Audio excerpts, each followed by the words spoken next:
Assalamualaikum warahmatullahi wabarakatuh, rekan-rekan sesama mekanik pemula dimanapun Anda berada. Mudah-mudahan Anda dalam keadaan sehat walafiat dan dimudahkan segala urusannya. Oke rekan-rekan, di kesempatan video kali ini kami dapat garapan motor Scoopy nih dengan kendala tidak bisa hidup ya. Kita kunci kontak ke posisi on seperti ini. Nah ini kita double starter tidak mau hidup. Kemudian kita coba pencet handle rem yang kiri ya, siapa tahu switch remnya. Oke, kita kunci seperti ini. Waduh, ndak mau dikunci juga ini rekan-rekan. Coba kita engkol ya. Nah, ini kita double starter ndak mau ya intinya. Kemudian di sini juga tidak ada yang bunyi cetak-cetik di bagian relay. Kata si ownernya sih kemarin ini motornya kan habis di parkir ya, habis dibawa kerja kemudian diparkir. Nah kebesokan harinya pas ownernya ini pulang kerja, tahu-taunya pas mau dihidupin katanya motornya ndak bisa hidup. Tapi di sini saya curiga ya, karena di tempat saya ini atau di tempat kerjanya masnya ini kemarin habis kena banjir nih. Jadi tidak tahu ya motornya ini kena banjir atau tidak. Jadi mau saya cek di bagian filter udaranya dulu nih rekan-rekan ya. Oke, ini mau saya bongkar dulu di bagian filternya ya, filter udaranya mau saya cek. Kalau memang basah ataupun ada lumpur berarti betul ya untuk motor masnya ini kena banjir ya. Karena masnya ini ragu-ragu ya motornya kena banjir atau tidak, karena tahu-taunya pas kebesokan harinya ya. Nah setelah mau pulang kerja tahu-taunya motornya ndak bisa hidup ya. Kemudian kondisi airnya juga sudah surut, katanya ndak ada genangan air sama sekali. Nah seperti ini untuk kondisinya. Wah ternyata betul ya kena banjir nih kalau basah seperti ini ya. Di sini ada air di bagian filter udaranya. Waduh, nah, lumayan ini ya, tapi tidak terlalu parah ya dengan motor-motor sebelumnya. Kalau motor sebelumnya di sini juga ada lumpur di bagian box filternya. Nah ini saya engkol ya, masih aman, masih ringan untuk engkolnya, tapi motornya tetap tidak bisa hidup. Jadi mau saya bongkar dulu di bagian businya ya, mau saya cek di bagian busi. Nah ini saya. Nah kalau motor habis kena banjir rekan-rekan kemudian kita engkol ya keras, jangan sampai dipaksa ya rekan-rekan ya.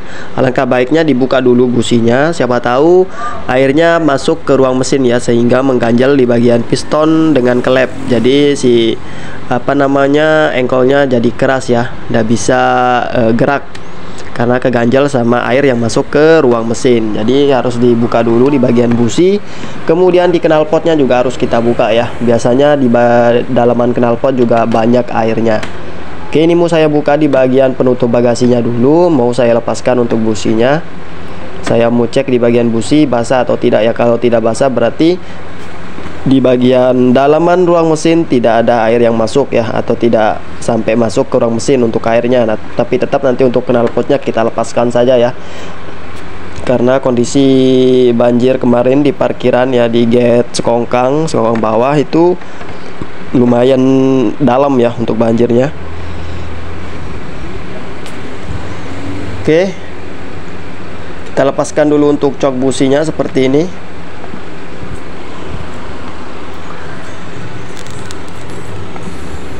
Nah, oke, kemudian kita lepaskan untuk businya ya. Nah, alangkah baiknya untuk businya juga diganti rekan-rekan ya kalau motor habis kena banjir. Kemudian di bagian filter udara diganti, busi diganti, oli diganti. Kemudian di bagian CVT kita servis, kita bersihkan ya, kita cek. Kemudian di bagian throttle body juga kita bersihkan kalau bisa ya. Tapi kalau throttle bodinya masih aman, tidak sampai kemasukan air, tidak apa-apa, tidak dibersihkan juga tidak apa-apa. Yang penting di bagian CVT, kemudian olinya diganti. Oke, alhamdulillah untuk businya sudah kita lepaskan ya, seperti ini untuk kondisinya. Nah ini basah nih rekan-rekan ya, berarti untuk airnya sempat masuk ya, tapi tidak terlalu banyak ke ruang mesin. Seperti ini untuk kondisinya, basah ya. Jadi lanjut, tinggal kita lepaskan untuk knalpotnya dulu ya rekan-rekan ya, biar lebih jelasnya airnya ada atau tidak ya di bagian knalpotnya ini. Takutnya nanti pas kondisi motornya hidup jadi airnya ada yang masuk ke dalam knalpot, nanti takutnya masuk ke ruang mesin juga ya. Jadi harus kita lepaskan untuk knalpotnya. Nah kelihatan sekali di bagian leher knalpotnya ini ya, seperti ini basah nih rekan-rekan ya. Nah ini basah karena air. Jadi biasanya air itu masuk lewat lubang knalpot bagian belakang ya. Jadi tidak masuk lewat si filter udara ya. Jadi kalau ada air di sini berarti kemungkinan ya airnya masuk lewat belakang knalpot.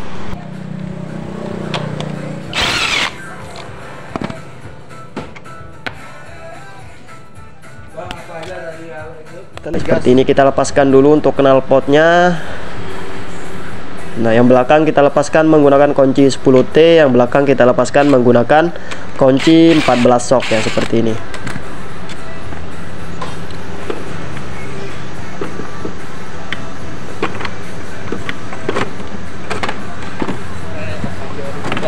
Oke, setelah kelepas, nah ini langsung keluar nih airnya ya, seperti ini. Tapi syukurnya tidak terlalu banyak ya. Nah, tapi harus kita lepaskan di bagian knalpot ya, kalau motor habis kena banjir. Jadi kita lepaskan knalpot, CVT kita buka, filter udara juga kita buka ya. Kemudian kita cek untuk kondisi filter udara. Kalau tidak basah bisa dipasang kembali, tapi kalau kondisinya basah ya harus diganti ya. Oke, ini sudah kita lepaskan untuk knalpotnya. Kemudian coba mau saya engkol untuk motornya ya. Nah, seperti ini, ringan. Nah, biar air yang masih terjebak di dalam ruang mesin ya bisa keluar dulu. Seperti ini. Kemudian kita coba kompres nih, masih ada airnya atau tidak ya. Karena kondisi businya tadi kan basah nih rekan-rekan ya, takutnya ada air yang masih kejebak di dalam ruang mesin ya. Jadi harus kita kompres seperti ini sambil diengkol, sambil kita tutup untuk lubang businya ya. Tapi kalau sudah kering ya tinggal dipasang busi baru, kemudian filter udara kita ganti baru, kemudian kita cek CVT-nya ya.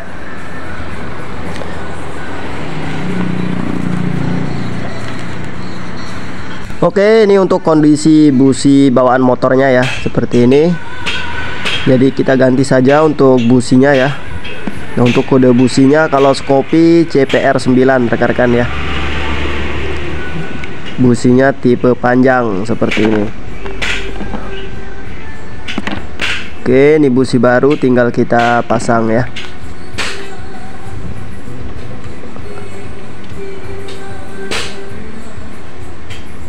Oke, kalau mau pasang busi diusahakan kita gunakan tangan dulu ya, jangan langsung menggunakan kunci rekan-rekan ya. Takutnya nanti miring di bagian dratnya, bisa rusak di bagian drat businya maupun di bagian businya juga bisa selek, nanti lebih parah, tambah parah lagi ya. Jadi kita putar dulu, masukkan menggunakan tangan, setelah masuk baru kita putar menggunakan kunci seperti ini.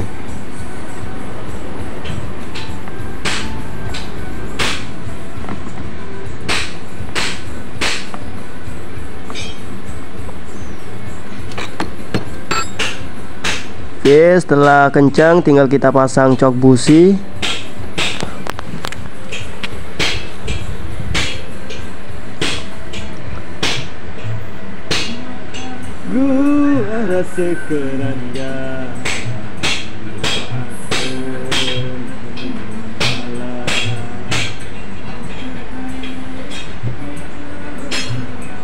Oke, setelah cok businya terpasang seperti ini, kemudian mau saya tes hidupkan nih untuk motornya ya, mudah-mudahan bisa hidup.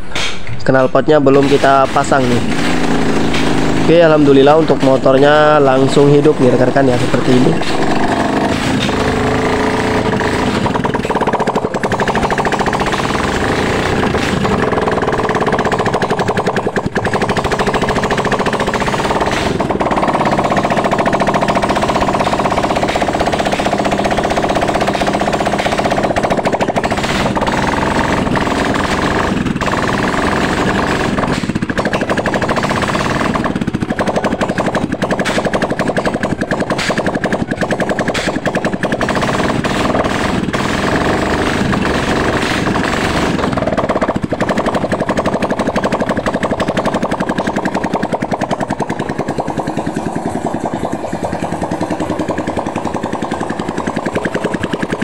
Oke, ini untuk filter udaranya ya.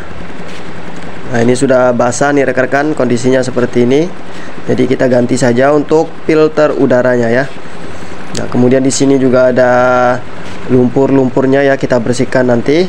Dan untungnya untuk motor Scoopy ini posisinya karet box yang berada di bagian box filternya berada di atas ya. Jadi di bagian lumpur yang ada di bawah ini tidak sempat masuk ke throttle body. Makanya tidak saya servis di bagian throttle bodinya, karena kondisi di bagian karet throttle bodinya juga tidak basah ya.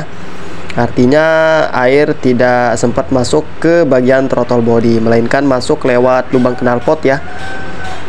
Oke, seperti ini kita ambilkan atau kita carikan kunci dulu, kemudian kita servis di bagian CVT ya. Tapi sebelum kita servis CVT-nya, kita cek di bagian olinya dulu ya, seperti ini. Setelah motornya hidup,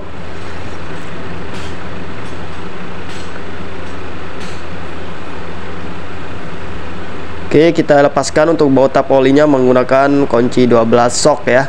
Nah, seperti ini untuk kondisi olinya. Nah, ini campur air ya. Warnanya agak keputih-putihan untuk olinya. Kalau normalnya kan warnanya hitam ya, kalau normal. Tapi ini karena kemasukan air ya, jadi berubah warna nih, seperti ini. Jadi wajib kita ganti untuk olinya.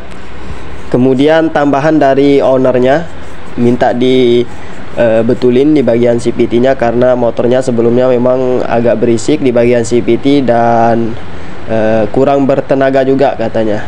Jadi kalau dibawa nanjak itu motornya hampir tidak kuat ya, lelet. Jadi kita sekalian cek di bagian komponen-komponen CVT-nya rekan-rekan. Oke, kita buka dulu untuk bak CVT-nya menggunakan kunci 8T ya, seperti ini. Nah, ini saya gunakan impact. Nah, bisa juga menggunakan kunci 8T ya, diputar secara manual juga bisa.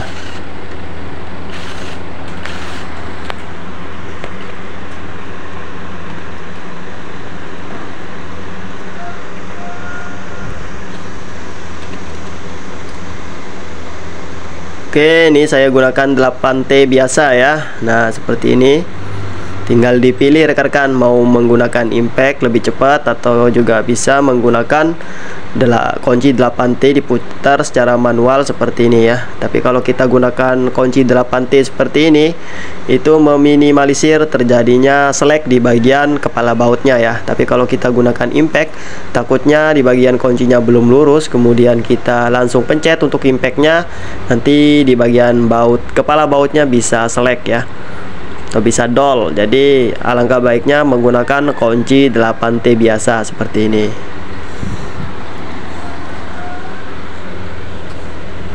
Oke, setelah kelepas semua untuk baut-baut CVT-nya, kemudian tinggal kita ketuk secara perlahan ya di bagian belakang seperti ini.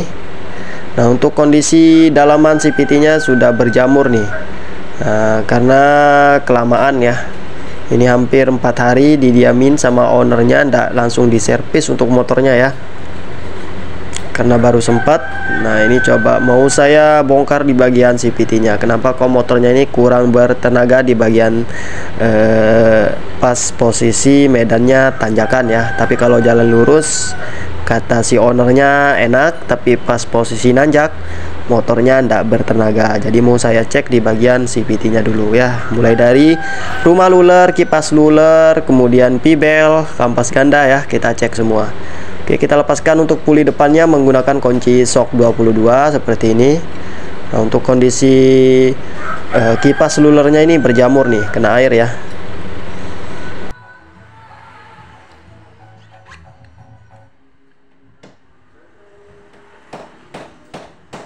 Kemudian kita cek di bagian bos rumah lulernya. Nah, ini sudah oglak nih. Ini yang menimbulkan bunyi klotok-klotok ya di bagian CVT-nya. Nah, ini karatan parah nih di bagian bos rumah lulernya. Jadi ini juga bisa berpengaruh ke performa mesin ya. Jadi larinya kurang enak, kemudian berisik, ditambah lagi tidak kuat nanjak. Oke, kemudian kita cek di bagian puli belakang masih aman ya. Nah, ini di bagian pibelnya juga bukan punyanya dia nih untuk pibelnya ya. Ini dipasang P-bel kepunyaan motor Beat 2022 ya, dengan kode plat KOJ. Oke, di sini sudah terjadi kropos ya di bagian dalaman CVT-nya seperti ini. Nah, di bagian ruang CVT-nya, jadi nanti kita bersihkan semua ya. Karena kena air nih. Di bagian lulernya juga kita cek ya, masih aman atau tidak. Nah, di sini untuk slidernya juga sudah diganjel-ganjel seperti ini menggunakan seng ya. Nah, kemudian di bagian bos rumah luler juga sudah oglak. Jadi kita ganti untuk rumah luler, kemudian kipas luler kita ganti. Nah, seperti ini untuk kondisinya ya.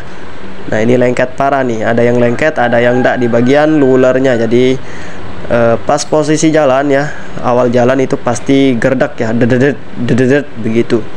Jadi harus kita ganti di bagian rumah luler, kemudian lulernya ya.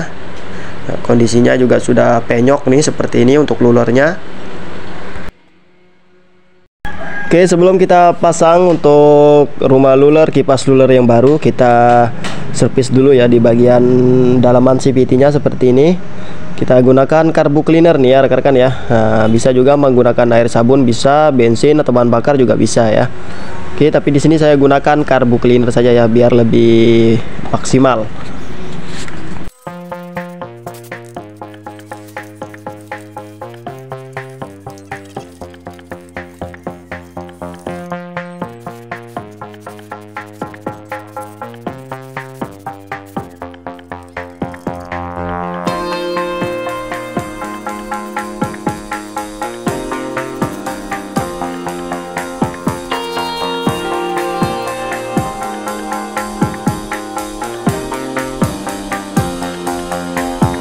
Oke, di sini sudah kita bersihkan semua untuk komponen-komponen CVT-nya ya. Nah, kemudian di sini sudah ada P-bel plus luler ya seperti ini. Nah, kalau yang orinya seperti ini ya. Kalau bawaan motornya ya aslinya atau standarnya P-belnya seperti ini, tidak bergigi di bagian luar ya. Kemudian di sini ada kipas luler ya. Kemudian di sini ada rumah luler. Nah, kemudian di sini ada tutup rumah luler. Nah, ini kita gunakan yang ori untuk tutupnya. Oke, di sini sudah ada komponen-komponen CVT yang kita ganti, sudah kita lepaskan dari bungkusnya ya. Nah, ini coba saya jelaskan sedikit kenapa saya ganti rumah lulernya, karena di sini sudah terlalu oglak ya. Jadi kalau dipasang untuk rumah luler yang lama nanti bunyi geladak-geladak ya, klotok-klotok di bagian CVT-nya. Kemudian performa mesinnya juga bakalan menurun ya, kurang maksimal. Jadi kita ganti untuk rumah lulernya. Oke, ini coba saya bolak-balik, tetap oglak ya untuk rumah lulernya seperti ini. Coba perhatikan rekan-rekan ya. Nah, di sini sudah terlalu oglak ya. Nah, kemudian coba kita pasang di rumah luler yang lama, yang baru seperti ini. Nah, ini span ya, hampir tidak ada oglaknya seperti ini. Nah, oke, kita ganti untuk rumah lulernya karena sudah terlalu oglak ya. Kemudian yang kedua di bagian kipas lulernya ya. Nah, karena di bagian kipas lulernya ini sudah tidak rata ya. Nah, kalau kita raba-raba menggunakan jari telunjuk seperti ini. Nah, di sini ada apa namanya? Bekas P-bel ya, sudah terlalu aus, jadi kita ganti saja. Kemudian di bagian P-belnya karena yang dipasang sebelumnya kepunyaan P-bel motor Beat 2022 dengan kode plat KOJ ya. Kalau KOJ kan untuk tipe P-belnya bergerigi ya, mau luar maupun dalam. Nah, kalau standarnya motor Scoopy ESP untuk P-belnya ini kode platnya K44. Kalau dipasang kepunyanya Beat 2022 itu terlalu pendek ya, jadi kita ganti. Nah, di sini sudah ada P-bel plus luler, sudah satu set ya. Lanjut di bagian slidernya ini ya, karet slidernya jumlahnya 3 biji. Ini karet penutup rumah lulernya ini sudah diganjel-ganjel ya, jadi kita ganti saja satu set plus tutup rumah lulernya ya seperti ini. Kalau Scoopy ESP kemudian BTSP kode platnya di bagian tutup rumah lulernya KPB ya. Nah, yang dipasang sebelumnya ini KPY, ini kepunyaannya motor Beat ya. Ini terlalu kecil kalau kepunyaannya motor KPY. Emang bisa rekan-rekan ya, tapi terlalu kecil ya, tidak bisa menutup rumah luler secara sempurna. Nah, kalau kita pasang yang KPY seperti ini ya, Nah, di sini di bagian jalur lulurnya ini tidak bisa menutup secara sempurna ya. Tapi kalau kepunyanya KPB bawaan motornya, nah ini lebar ya. Jadi si lulur itu ketutup secara sempurna. Jadi tidak cepat aus di bagian lulurnya. Oke, seperti ini. Nah, karena ini sudah waktunya mepet, tinggal kita rakit saja ya rekan-rekan untuk komponen-komponen CVT motor Shkopi GSP ini. Oke, ini kita rakit dulu ya untuk lulurnya. Kita lepaskan dulu untuk lulurnya seperti ini. Kita buka bungkusnya, kemudian kita pasang untuk lulurnya. Nah, kebanyakan kebiasaan saya ya, masang luler itu yang ada tutupnya seperti ini, kita simpan di sebelah kanan ya. Seperti ini, karena putaran mesinnya kan ke kiri ya. Karena posisinya kalau kita pasang untuk rumah lulurnya ini kan menghadap ke dalam ya. Jadi begini, jadi putaran mesin itu kan ke kiri seperti ini. Jadi yang ada tutupnya ini saya simpan di kanan untuk lulurnya ya.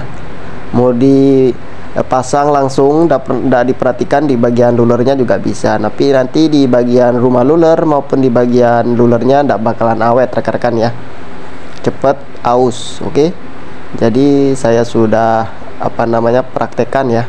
Kalau saya pasang tutupnya di bagian rumah luler, kalau pasang luler ya yang ada tutupnya, saya simpan kebanyakan di sebelah kanan karena putaran puli atau rumah lulernya ini berputar ke kiri ya dari kamera. Jadi saya simpan di sebelah kanan. Oke, kemudian tinggal kita pasang untuk puli belakang seperti ini. Nah, kemudian tinggal kita pasang pibelnya. Mau dipasang seperti ini untuk pibelnya bisa ya. Mau dipasang pibelnya duluan, kemudian kita pasang tutup rumah lulernya, kemudian pasang mur, baru kita pasang untuk puli belakangnya belakangan ya, bisa rekan-rekan ya. Jadi tergantung selera masing-masing. Nah, di sini ada ring tipis ya di bagian krik as bagian depan, jangan sampai kelupaan ya. Nah, seperti ini kita masukkan pibelnya ke puli belakangnya sampai mentok ke bawah ya, kalau bisa seperti ini biar enak kita pasang untuk kipas luler bagian depan. Nah, seperti ini kita tahan ya. Nah, baru kita pasang ring. Nah, di sini ada ring tipis. Kemudian baru kita pasang kipas seperti ini, bisa rekan-rekan ya. Mau dipasang pibelnya duluan, kemudian puli belakangnya ini nanti belakangan ya, bisa kita pasang pibel, kemudian kita pasang kipas luler ya seperti ini, baru kita pasang gigi penghubung gigi lawan kickstarternya, kemudian pasang mur, baru kita pasang puli belakang juga bisa, tergantung selera masing-masing rekan-rekan ya.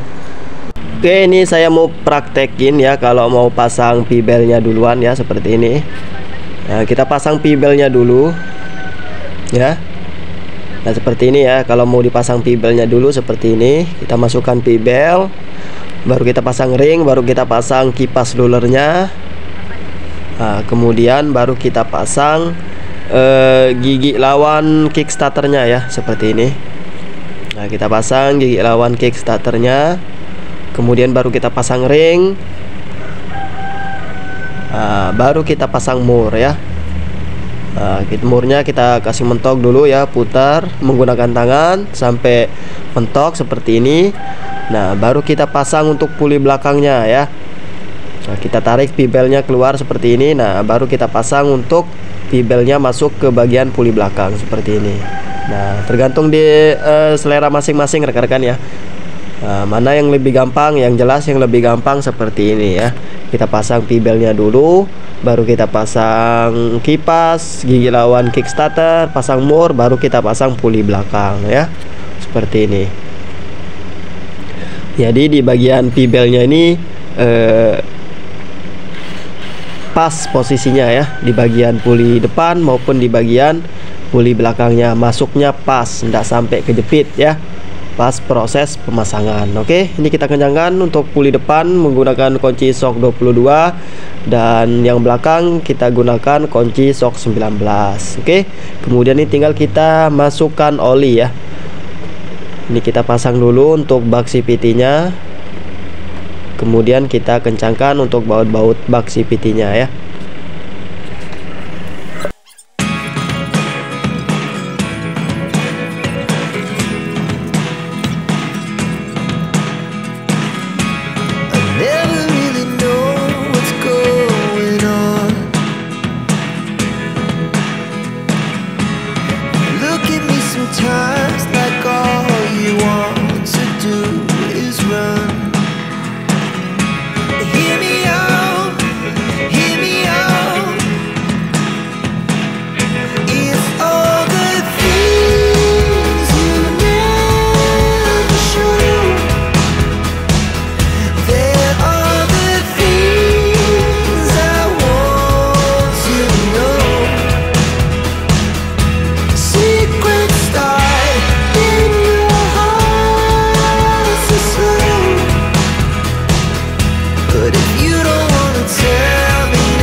Oke, alhamdulillah untuk motornya sudah selesai ya.